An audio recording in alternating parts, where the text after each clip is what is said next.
ಕೆಟ್ಟ ದಿನ ನಾಯಕ ಸಮಾಜಕ್ಕೆ ಅಂತ ಹೇಳೋಕ್ಕೆ ಭಾರಿ ಇಚ್ಛೆಪಟ್ಟು ನೋವಿನಿಂದ ಹೇಳ್ತಾ ಇದ್ದೀನಿ. ಇವತ್ತೇನಾಗಿದೆ ಅಂತಂದರೆ ಕಾಂಗ್ರೆಸ್ ಆಗ್ಬೋದು, ಬಿ ಜೆ ಪಿ ಆಗ್ಬೋದು, ದಳ ಆಗ್ಬೋದು, ಯಾರೂ ಸಹ ನಮ್ಮನ್ನು ಸರಿಯಾಗಿ ಪ್ರಾತಿನಿಧ್ಯ ಕೊಡೋದಿಲ್ಲ. ಅವಕಾಶ ಬಂದಾಗ ನಮ್ಮನ್ನು ಬಂದಾಗ ಉಪಯೋಗಿಸ್ಕೊಂಡು ನಮ್ಮ ಸಮಾಜನ ಇವತ್ತು ಎಲ್ಲ ಲೀಡರ್ಗಳು ತಪ್ಪಲೆ ಮಕ್ಕಳು ಮಾಡ್ತಾವ್ರೆ. ಈಗ ಮೊದಲನೇದು ನಾಗೇಂದ್ರ ಆಯಿತು. ನಾಗೇಂದ್ರ ಆದಮೇಲೆ ಅವನ ಸರ್ದಿ ಮುಗಿದ ತಕ್ಷಣ ಇವತ್ತು ರಾಜಣ್ಣ. ನಾನು ಪಾರ್ಟಿಯ ವಿಚಾರದಲ್ಲಿ ಪಾರ್ಟಿ ಪ್ರಿನ್ಸಿಪಲ್ಗೆ ನಾನೇನು ದುಃಖದಲ್ಲಿ ಯಾವುದೇ ಲೀಡರ್ಗಳು ಪಾರ್ಟಿಗಿಂತ ದೊಡ್ಡವರು ಅಂತ ನಾನು ಹೇಳೋದಿಲ್ಲ. ಬಟ್ ಆದರೆ ಪಾರ್ಟಿಯ ನೀತಿ ನಿಯಮದ ಪ್ರಕಾರ, ಪಾರ್ಟಿಯ ಪ್ರಿನ್ಸಿಪಲ್ ಪ್ರಕಾರ ರಾಜಣ್ಣನಿಗೆ ನೋಟಿಸ್ ಕೊಡಬೇಕಾಗಿತ್ತು. ಒಂದು ನೋಟಿಸ್ ಕೊಟ್ಟು ಆಮೇಲಿಂದ ಅವರ ರಾಜೀನಾಮೆನ ತಗೋಬೇಕಾಗಿತ್ತು. ರಾಜೀನಾಮೆ ತಗೊಳ್ಳೋದ್ರಲ್ಲಿ ನಮ್ಮದೇನು ಅಭ್ಯಂತರ ಇಲ್ಲ. ಅದು ನಿಮ್ಮ ಪಕ್ಷದಿಂದ ಮಂತ್ರಿ ಮಾಡಿದರೆ ಪಕ್ಷದಿಂದ ರಾಜೀನಾಮೆ ತಗೊಂಡಿರುತ್ತೆ. ಅಂದರೆ ಅವ್ರನ್ನ ಏಕಾಏಕಿ ನಿನ್ನೆ ಅಸೆಂಬ್ಲಿ ನಡೀತಿರ್ಬೇಕಾದ್ರೆ ವಜಾ ಮಾಡಿದ್ರಲ್ಲ, ಅದು ನಿಜವಾಗೂ ನಾಯಕ ಜನಾಂಗಕ್ಕೆ ತುಂಬಲಾರದ ನಷ್ಟ ಆಯಿತು. ನಾಯಕ ಜನಾಂಗಕ್ಕೆ ತುಂಬಲಾರದ ಅವಮಾನ ಮಾಡಿದರೆ ನೀವು, ಇದು ಸರಿಯಾದ್ದಲ್ಲ. ನಾವು ಈ ರಾಜ್ಯದಲ್ಲಿ 2ನೇ ಪಂಕ್ತಿಲಿದ್ದೇವೆ. ಓಟ್ ಹಾಕೋದ್ರಲ್ಲಿ ಯಾವುದೇ ಪಕ್ಷಕ್ಕಾದರೂ 2ನೇ ಪಂಕ್ತಿಲಿದ್ದೇವೆ. ಸರಿ, ಕಾಂಗ್ರೆಸ್ಗೆ ನಮ್ಮ ಸಮಾಜಗಳು ಸಹಾಯ ಮಾಡಿದೆ, ನೀವು ಗೆದ್ದಿದ್ದೀರಿ. ಈ ಸತಿ ನೋಡಿ ನೀವು ಮುಂದೆ ಬರೋ ದಿನ ತೊಂದರೆ ಸಿಕ್ಕಳಕ್ಕೆ ಅಂತ ರಾಜಕಾರಣ ಮಾಡ್ತಾ ಇದ್ದೀರಿ ನೀವು. ಇದು ಸರಿಯಾದ್ದಲ್ಲ. ಆದರೆ ನಾವು ನಾಯಕ ಜನಾಂಗದವರು ಬುದ್ಧಿ ಕಲಿಬೇಕಾದ್ದು ಈ ವಿಚಾರಗಳು ಭಾಳಷ್ಟಿದೆ ನೋಡಿ. ಯಾವನಿಗೆ ಅಪರ ಗೋಪರ ಹಾಕೊಂಡು ಹೋದ್ರು ಇಡೀ ರಾಜ್ಯಾದ್ಯಂತ ಇತಿಹಾಸ ತಗೊಳ್ಳಿ. ಇತಿಹಾಸದಿಂದನೂ ನಮ್ಗೆ ಹಿಂಗೆ ಆಗಿ ಬಂದಿದೆ. ಮಹಾರಾಜರ ಕಾಲದಿಂದನೂ ಹಿಂಗೆ ಆಗಿ ಬಂದಿದೆ. ನಮ್ಮ ಮಹಾರಾಜರುಗಳನ್ನ ಹಿಂಗೆ ಮಾಡಿ ನಮ್ಮನ್ನು ಕೊಲ್ಲಿದ್ದಾರೆ. ಇದು ಆಡಳಿತ ವ್ಯಾಪ್ತಿ ಹೆಂಗಿದೆ ಅಂದರೆ ಭಾಳ ವರ್ಷದಿಂದ ನಮ್ಮನ ಮೇಲೆ ಸೇಡು ತೀರಿಸ್ಕೊಂಬರೋ ಅಂಥ ವ್ಯಾಪ್ತಿ ಆಗಿದೆ ಅಂತೇಳಿ ನಾನು ಬಯಸಿದ್ದೇನೆ.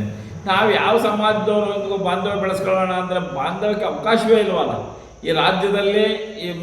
ಈಗ ಸಿದ್ದರಾಮಯ್ಯನಿಗೆ ಮಾನ್ಯ ಸಿದ್ದರಾಮಯ್ಯ ಅವ್ರಿಗೆ ಬೆನ್ನು ತಟ್ಕೊಂಡು ನಿಂತಿದ್ದಂಥ ವ್ಯಕ್ತಿ ರಾಜಣ್ಣ. ಯಾವ ಕಾರಣಕ್ಕೂ ವ್ಯತ್ಯಾಸ ಆಗದಿದ್ದಂಗೆ ಹಂಗಿದ್ಮೇಲೆ ನೀವು ಸಿದ್ದರಾಮಯ್ಯ ಅವ್ರಿಗೆ ಯಾಕೆ ನೋಟಿಸ್ ಕೊಡಬಾರ್ದು? ಸಿದ್ದರಾಮಯ್ಯನ ಯಾಕೆ ರಾಜೀನಾಮೆ ತಗೋಬಾರ್ದು? ಸಿದ್ದರಾಮಯ್ಯನವರು ರಾಜೀನಾಮೆ ತಗೋಬೇಕಾಗಿತ್ತಲ್ವ? ಪಾರ್ಟಿ ಪ್ರಿನ್ಸಿಪಲ್ ಅಲ್ವಾ? ಎರಡೂವರೆ ವರ್ಷ ಡಿ ಕೆ ಶಿವಕುಮಾರ್ಗೆ ಅವಕಾಶ ಅಂದಾಗ ಕೊಡ್ಬೇಕು ತಾನೆ. ಅದಲ್ಲ, ನೀವು ಬೇಕು ಅಂತೇಳಿ ಇದ್ದಾಗ ಈ ಜಾತಿಗಳನ್ನ ಕಟ್ಕೊಳ್ಳೋದು ಬೇಡ ಅಂತ ಹೇಳಿದಾಗ ಈ ಥರ ಬಿಟ್ಬಿಡೋದು ಇದು ಸರಿಯಾದ್ದಲ್ಲ. ಯಾವುದೇ ಪಕ್ಷಕ್ಕಾದರೂ ಇದು ಸರಿಯಾದ್ದಲ್ಲ. ಕಾಲಾವಕಾಶಗಳು ಕಾದು ನೋಡಬೇಕಾಗಿದೆ. ಅದು ಆ ಟೈಮ್ಗಳಿಗೆ ಏನೇನಾಗುತ್ತೆ ಅಂತ ಅನ್ನೋದು ರಾಜಕಾರಣದಲ್ಲಿ ನಮಗೂ ಗೊತ್ತಿದೆ. ಸಮಾಜದವ್ರಿಗೆ ನಾವು ಮಾಡಿ ತೋರಿಸ್ಬೇಕಾದಂಥ ಪರಿಸ್ಥಿತಿಗಳು ಬರ್ತವೆ ಅಂತೇಳಿ ನಾನು ಈ ಮೂಲಕ ಎಲ್ಲ ಪಕ್ಷದವ್ರಿಗೂ ಹೇಳ್ತಾ ಇದ್ದೀನಿ ಎಚ್ಚರಿಕೆನ. ನಮ್ಮ ಸಮಾಜಕ್ಕೆ ನೀವು ಕೈ ಹಾಕಿ ತೊಂದರೆ ಕೊಡೋದು ಆದರೆ ಈ ಥರ ಪದೇ ತೊಂದರೆ ಕೊಡಿಸ್ಕೊಳ್ಳೋಂಥ ಸ್ಥಿತಿಗೆ ನಮ್ಮ ಸಮಾಜ ಇಲ್ಲ. ನಾವು ಆಡಳಿತ ವ್ಯಾಪ್ತಿನ ಬಲ್ಲವರು, ನಾವು ಎಲ್ಲ ಥರ ವಿಚಾರಗಳನ್ನ ತಿಳ್ಕೊಂಡಿರೋಂಥ ಸಮಾಜ. ಅದರಿಂದ ನೋಡಿ, ನಮ್ಮ ಸಮಾಜ ಏನೋ ಕೆಲಸಕ್ಕೆ ಬರದೆ ಸಮಾಜ ಅನ್ನೋ ಥರದಲ್ಲಿ ಬಯಸಬೇಡಿ. ಬಟ್ ಇವತ್ತು ರಾಜೀನಾಮೆ ತಗೊಂಡಿದ್ರೆ ಸಂತೋಷ. ಪಕ್ಷದ ನೀತಿ ನಿಯಮ ಪ್ರಕಾರ ತಗೊಂಡಿದ್ರೆ ನಮ್ದೇನು ತೊಂದರೆ ಇಲ್ಲ. ಅಸೆಂಬ್ಲಿ ಒಳಗೆ ಕ್ವಶನ್ ನಡೀತಾ ಇದೆ, ಆಚೆ ವಜಾ ಮಾಡಿದ್ದಾರೆ. ಇದು ಯಾವ ಧರ್ಮ ಇದು?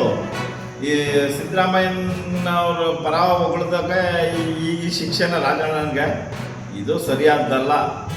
ಇಂಥ ಸಿದ್ದರಾಮಯ್ಯನವರು 10 ಜನ ಹಾಕಿದ್ರು ಬಗ್ಸ ಅಂತ ಮಟ್ಟಿಗಿದ್ದಾನೆ ರಾಜಣ್ಣ. ಇಂಡಿಪೆಂಡೆಂಟ್ ಗೆದ್ದಿದ್ದಾನೆ. ಅವನಿಗೆ ಆದಂಥ ಒಂದು ಶಕ್ತಿ ಇದೆ ನಮ್ಮ ಸಮಾಜಕ್ಕೆ. ಅದರಿಂದ ನಾವೇನು ಎದುರಂಗೂ ಇಲ್ಲ, ಬಗ್ಗಂಗೂ ಇಲ್ಲ, ತಲೆ ಬಗ್ಸಂಗೂ ಇಲ್ಲ. ನಾವು ಸರಿಯಾದಂಥ ರಾಜಕಾರಣ ಮಾಡಿ ತೋರಿಸ್ತೀವಿ ಅಂತನ್ನೋದನ್ನು ಎಚ್ಚರಿಕೆನ ಈ ಮೂಲಕ ಕೊಡೋಕ್ಕೆ ಇಷ್ಟಪಡ್ತಾ ಇದ್ದೀನಿ. ನಾನು ಕೆಲವೊಂದು ಸೋಮನಾಥ ಚಾಮಂತ ನಮ್ಮ ಮನೆಗೆ ಎತ್ಕೊಂಡೋಗಿ ನೀವೆಲ್ಲ ಕೂಡ ಮನೆ ಕಟ್ಟಬೇಕು. ರಾತ್ರಿಗೆ ನಾಳೆ ಪ್ರತಿಯೊಬ್ಬರು ಕೂಡ ಮನೆಯಲ್ಲಿ ಇಟ್ಕೊಂಡು ನಾಳೆ ಬೆಳಗ್ಗೆ ತಮ್ಮ ಮನೆಗಳ ಮೇಲೆ ಭಾರತದ ತ್ರಿವರ್ಣ ಧ್ವಜವನ್ನ ಸನ್ಮಾನ್ಯ ನರೇಂದ್ರ ಮೋದಿ ಅವರ ಒಂದು ಕೋರಿಕೆಯಂತೆ ಪ್ರತಿಯೊಬ್ಬರು ಕೂಡ ಮನೆ ಮೇಲೆ ಧ್ವಜವನ್ನ ಕಟ್ಟಬೇಕು ಅಂತ ಈ ಸಂದರ್ಭದಲ್ಲಿ ಕೋರ್ಪಟ್ಟಾಗಿದೆ. ಬಂಧುಗಳು, ಹಲೋ ಭಾರತ್ ಪತಾಕೆ, ಹಲೋ ಭಾರತ್ ಪತಾಕೆ. ವೀರ ಸೈನಿಕರಿಗೆ, ನರೇಂದ್ರ ಮೋದಿಗೆ, ದೇಶಭಕ್ತರಿಗೆ, ವಿಜಯಣ್ಣವರಿಗೆ, ವಿಶ್ವಣ್ಣವರಿಗೆ